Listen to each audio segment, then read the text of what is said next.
News নির্ভীকের পক্ষ থেকে সকলকে শুভেচ্ছা, অভিনন্দন, ভালোবাসা।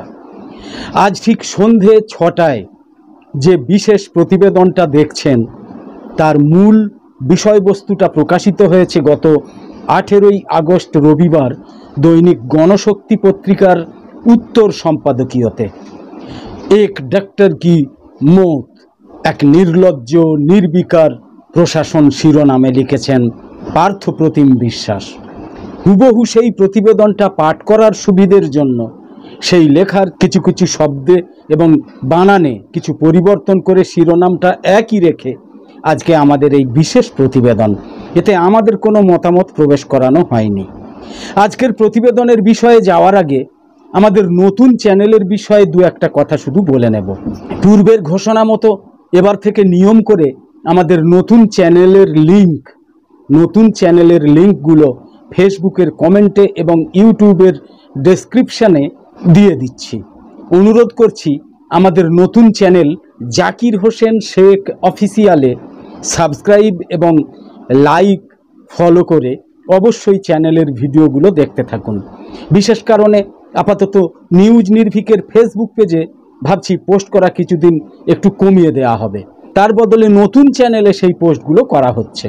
এই ব্যাপারে আরও বিস্তারিত জানতে চাইলে কমেন্টে প্রশ্ন করতে পারেন, অবশ্যই উত্তর দিয়ে দেওয়া হবে। এবার আজকের প্রতিবেদনের বিষয়ে সংক্ষিপ্তভাবে জেনে নেওয়া যাক।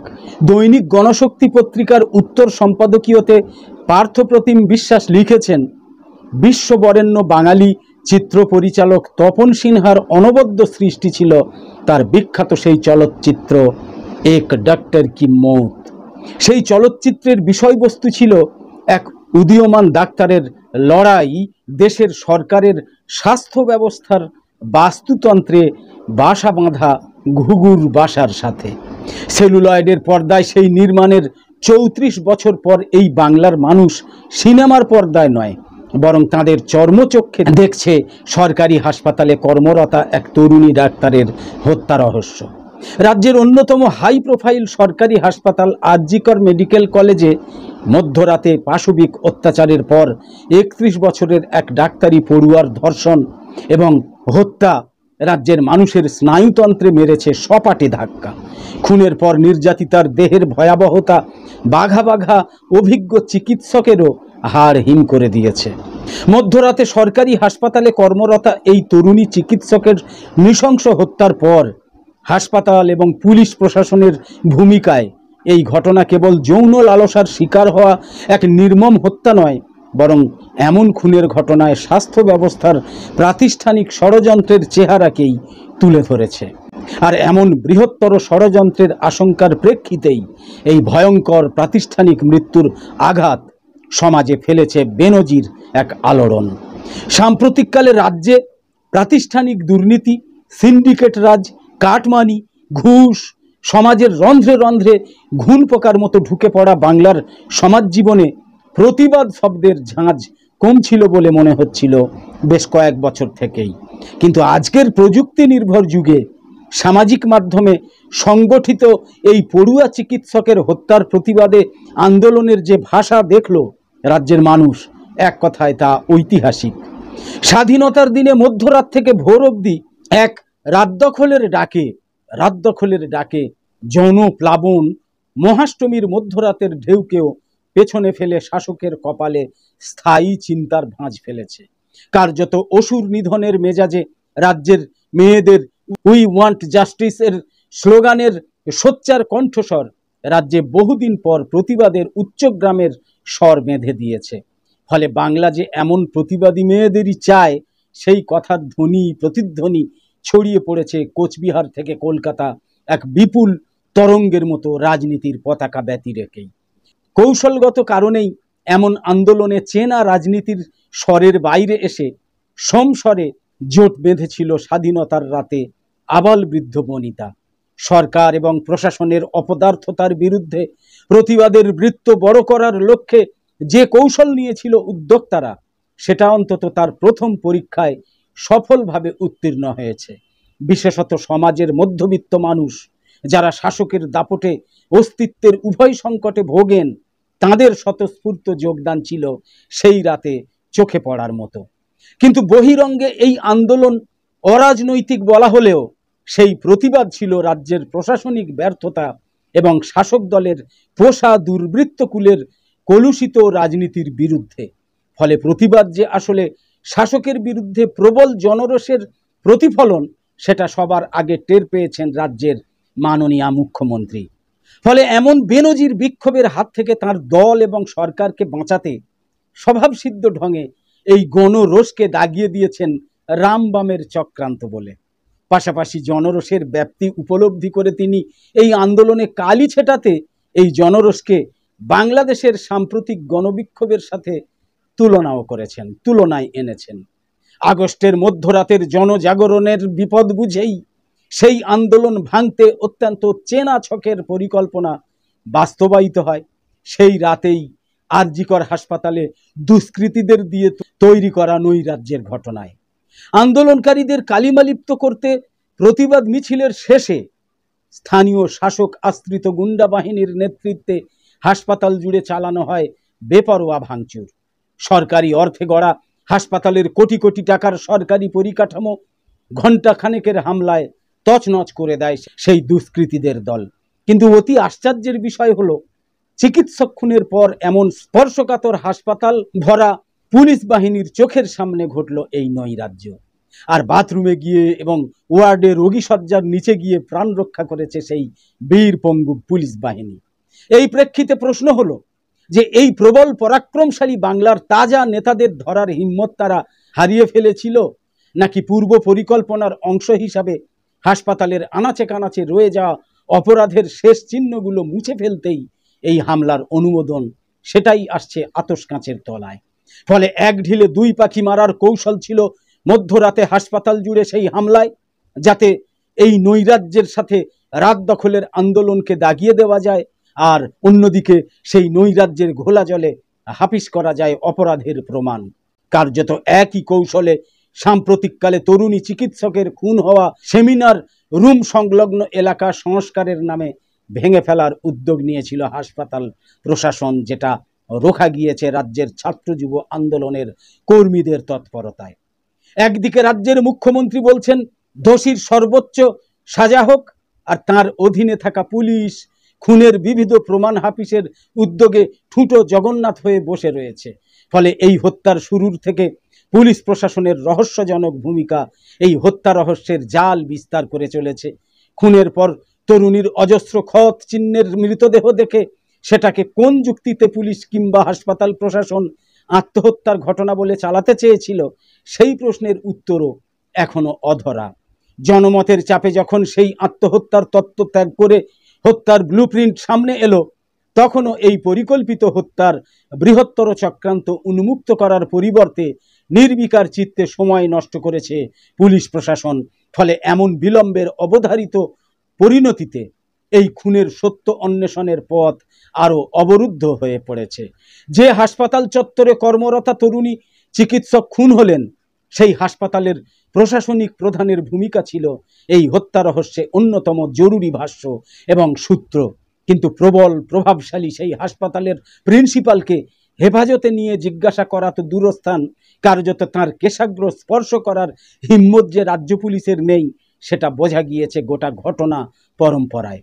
অথচ ভুরি ভুরি অভিযোগে বিদ্ধ সেই মেডিকেল কলেজের প্রিন্সিপাল, সেই অভিযোগের তালিকায় রয়েছে কলেজের পরীক্ষার নম্বরে স্বজন পোষণ, বেছে বেছে অপছন্দের পড়ুয়াদের হেনস্থা করা, টাকার বিনিময়ে পাসফেল নিয়ন্ত্রণ, সরকারি নিয়ম ভেঙে বিভিন্ন সংস্থাকে বরাদ দেওয়া থেকে শুরু করে হাসপাতালের মেডিকেল বজ্র বিক্রিতে দুর্নীতির অভিযোগ। ফলে এই প্রভাবশালী প্রিন্সিপালের বিরুদ্ধে স্বচ্ছ তদন্ত হওয়া তো দূরের কথা, এমনকি রাজ্যের স্বাস্থ্য ভবন থেকে জারি করা তার বদলির সকালের আদেশনামা সন্ধে নামার আগেই পাল্টে যায়। ফলে এখানেই প্রশ্ন, এমন মধ্যমেধার মানুষেরা কি করে এত প্রভাবশালী হয়ে রাজ্যের নামকরা হাসপাতালের মাথায় চেপে বসেছে? এই তরুণী চিকিৎসকের মৃত্যুর পিছনে একাধিক মাথা এবং একাধিক কারণ থাকার সম্ভাবনা উঠে আসছে সাম্প্রতিক বিতর্কের মাঝে। প্রশ্ন উঠছে, হাসপাতালকে কেন্দ্র করে মাদক এবং অপরাধ চক্রের কোনো সূত্র জেনে ফেলার জন্য কি অকালে প্রাণ দিতে হলো এই তরুণী চিকিৎসক পড়ুয়াকে? অনেকেই এই অভিযোগও তুলেছেন। অনেকে এই অভিযোগও তুলছেন। অথচ রাজ্যের নামকরা এই হাসপাতালের প্রশাসনিক নৈরাজ্যের যাবতীয় অভিযোগ হিমঘরে পাঠিয়ে কলেজের প্রিন্সিপাল ছিলেন বহাল তবিয়তে। এমনকি 6 বছর আগেও যে কলেজ পঠন পাঠনের নিরিখে পূর্ব ভারতের শ্রেষ্ঠ মেডিকেল কলেজ ছিল, NIRF মেধা তালিকায় গোটা দেশে 11তম স্থানে ছিল, সেটাই এখন সেই মেডিকেল কলেজ হাসপাতালই এখন দেশের প্রথম 50-এর তালিকাতেও নেই। সেই কলেজের এমন ভয়াবহ অবনমনের কার্যকারণ সম্পর্ক খোঁজার দায় রাজ্যের তো স্বাস্থ্য মন্ত্রকের, অথচ তাঁরাই এমন লাটে তোলা কলেজের দাগি প্রিন্সিপালদের মাথায় তুলে রেখেছেন বিশুদ্ধ রাজনৈতিক প্রভাবের দাপটে। বিশেষত রাজ্যের মুখ্যমন্ত্রী যখন স্বাস্থ্য দপ্তরের দায়িত্বে, তখন সরকার এই প্রাতিষ্ঠানিক নৈরাজ্যের দায় নিতে তো বাধ্য।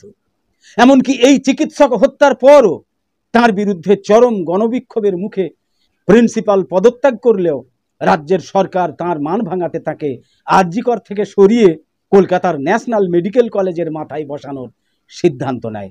বলাই বাহুল্য, একাধারে রাজ্য পুলিশের তদন্তের বেহাল অবস্থা এবং রাজ্যের স্বাস্থ্য দপ্তরের প্রিন্সিপাল বদলের এই বেনজির সিদ্ধান্ত হাইকোর্টে প্রবল সমালোচিত হয়েছে। কোর্টের আদেশে অভিযুক্ত প্রিন্সিপালের নতুন কলেজে যোগদান আপাতত 20 বাও জলে চলে গিয়েছে। কিন্তু এই পদক্ষেপে সরকারের সদিচ্ছার নমুনা বেরিয়ে এসেছে জনসমক্ষে। সদিচ্ছার নমুনা, বিশেষত এমন বঙ্গরত্নের দল কেবল মেডিকেল কলেজের মাথায় নয়, উপরন্তু কলেজ, বিশ্ববিদ্যালয় কিংবা স্বশাসিত সংস্থার মাথায় চেপে বসেছে। ফলে তারা স্ব ক্ষেত্রে আইনের শাসনের পরিবর্তে শাসকের আইন প্রণয়নে পথে নেমেছে ক্যাম্পাসে ক্যাম্পাসে। যে কারণে রাজ্যের প্রাথমিক শিক্ষা সংসদের মাথায় মানিক ভট্টাচার্য নিযুক্ত হয়, যে কারণে সুবীরেশ ভট্টাচার্যরা উপাচার্যের চেয়ারে বসেন, ঠিক সেই একই কারণে সন্দীপ ঘোষেরাও নিযুক্ত হন মেডিকেল কলেজের প্রিন্সিপালের পদে। প্রতিটা ক্ষেত্রেই প্রতিষ্ঠানের শীর্ষে বসা ব্যক্তিরা দুর্নীতির দায়ে অভিযুক্ত। প্রতিটা ক্ষেত্রেই এমন ব্যক্তিরাই শাসকের রক্ষা কবচে সুরক্ষিত। অথচ এদের প্রভাবে অরক্ষিত এবং বেহাল হয়ে চলেছে রাজ্যের সরকারি শিক্ষা থেকে স্বাস্থ্য ব্যবস্থা। স্বশাসনের পরিবর্তে শাসকের নিয়ন্ত্রণের রাজনীতির গেরোয় আটকে আজ রাজ্যের স্বাস্থ্য ব্যবস্থা। রাজ্যের শাসক দলের বিধায়ক, সাংসদ, মন্ত্রী থেকে শুরু করে হাসপাতালের সিভিক, পুলিশ সকলেই জড়িয়ে পড়েছে দুর্নীতির বাস্তুতন্ত্রে। আর এই প্রক্রিয়ার চরম পরিণতি হলো মধ্যরাতে চিকিৎসক হত্যা এবং উন্মত্ত দুষ্কৃতি তাণ্ডব। হাসপাতালে এমন নৈরাজ্য শেষমেশ সরকার পোষিত স্বাস্থ্য ব্যবস্থার উপর সাধারণ মানুষের অনাস্থা তৈরি করছে, যেমনটা করেছে স্কুলের শিক্ষক নিয়োগ দুর্নীতিতে সরকারি শিক্ষার প্রতি সাধারণ মানুষের অনাস্থা। ফলে এমন নৈরাজ্যে পৌষ মাস হচ্ছে কিন্তু স্বাস্থ্যে বেসরকারি প্রতিষ্ঠানের, আর অসহায় নিম্নবিত্ত কিংবা মধ্যবিত্ত মানুষের জীবনে নামছে সর্বনাশের ভয়। রাজ্যের পুলিশের তদন্তে পরিবারের আস্থা আছে, এটা জনসমক্ষে তুলে ধরতে সেই পরিবারের উপর শাসক দলের পক্ষ থেকে প্রবল চাপ দেওয়ার অভিযোগও আদালতে উঠে এসেছে। এমন প্রেক্ষিতে এই হত্যা তদন্তের ভার আদালতের নির্দেশে অবশেষে গিয়েছে কেন্দ্রীয় তদন্তকারী সংস্থা সিবিআইয়ের হাতে। কার্যত এই রাজ্যের পুলিশ কামদুনি থেকে হাঁসখালি কিংবা পার্ক স্ট্রিট থেকে বগটুই এমন ধারাবাহিক অপরাধের কোনোটাতেই অপরাধীদের কাঙ্ক্ষিত শাস্তির ঘানি টানাতে পারেনি। উপরন্তু কামদুনির ধর্ষণের ঘটনায় অধিকাংশ অভিযুক্ত বেকসুর খালাস হয়ে গিয়েছে হয় পুলিশের পেশাদারিত্বের অভাবে এবং শাসকের রাজনৈতিক প্রভাবে। এমনকি প্রতিটা অপরাধকে প্রাথমিকভাবে অস্বীকার করার যে ভয়াবহ প্রশাসনিক প্রবণতা গত 13 বছরে দেখেছে রাজ্যের মানুষ, আরজিকর কাণ্ড তার ব্যতিক্রম নয়। পার্ক স্ট্রিটে যেমন সাজানো ঘটনা, কামদুনিতে বিরোধী চক্রান্ত, হাঁসখালিতে লাভ অ্যাফেয়ার্স তকমা দিয়ে সর্বোচ্চ প্রশাসনিক স্তর থেকে সত্য সন্ধানের পথ অবরুদ্ধ করা হয়েছিল, এক্ষেত্রেও পরিকল্পিতভাবে এক ভয়াবহ হত্যাকে আত্মহত্যা বলে চালানোর চেষ্টা করেছিল প্রশাসন। এই প্রেক্ষিতে কলকাতা পুলিশ থেকে তদন্তের ভার সিবিআইয়ের হাতে যাওয়ায় সত্য উদ্ঘাটন কত দ্রুত হয় সেদিকে সব পক্ষের দৃষ্টি থাকবে। আর সজাগ থাকবে রাজ্যের রাত জাগা কোটি কোটি মানুষ, প্রতিবাদের নিত্য নতুন আঙ্গিকে নতুন ভোর দেখবে বলে। দৈনিক গণশক্তি পত্রিকার উত্তর সম্পাদকীয়তে লিখেছেন পার্থপ্রতিম বিশ্বাস। সেই প্রতিবেদনটা শুধু পাঠ করলাম আমি। ভালো মন্দ লেখকের নিজস্ব মতামত আপনারাও অবশ্যই জানাবেন আপনাদের মূল্যবান মতামত। একদম শেষে বলি, বদলে যাওয়া সময় প্রতিদিন সন্ধে 6টায় থাকছে মধ্যপ্রাচ্য সহ ইউক্রেন রাশিয়া যুদ্ধ নিয়ে, ইসরায়েল গাজা সংঘাত নিয়ে, ইরান ইসরায়েল বৈরিতা নিয়ে, প্রতিবেশী বাংলাদেশের হালফিলের ঘটনা সহ বিশ্বের বিভিন্ন দেশের টাটকা বিষয় নিয়ে আন্তর্জাতিক প্রতিবেদন এবং ভারতের রাজনৈতিক, সামাজিক, অর্থনৈতিক ইত্যাদি বিষয়সমূহ নিয়ে জাতীয় প্রতিবেদন থাকছে। গুরুত্বপূর্ণ বিষয়ের লাইভ সম্প্রচারও। নিউজ নির্ভীকের এই সব গুরুত্বপূর্ণ ভিডিওর নোটিফিকেশন পেতে সাবস্ক্রাইব এবং ফলো করে সাথে সাথে আমাদের আরও নতুন নতুন ভিডিও বানাতে উৎসাহিত করতে লাইক, কমেন্ট এবং শেয়ার করে নিউজ নির্ভীকের ইউটিউব চ্যানেল আর ফেসবুক পেজের সঙ্গে থাকুন। তো আপাতত শেষ করছি, পরের পর্বে আবার দেখা হবে। সকলে খুব ভালো থাকুন, সুস্থ থাকুন। ধন্যবাদ।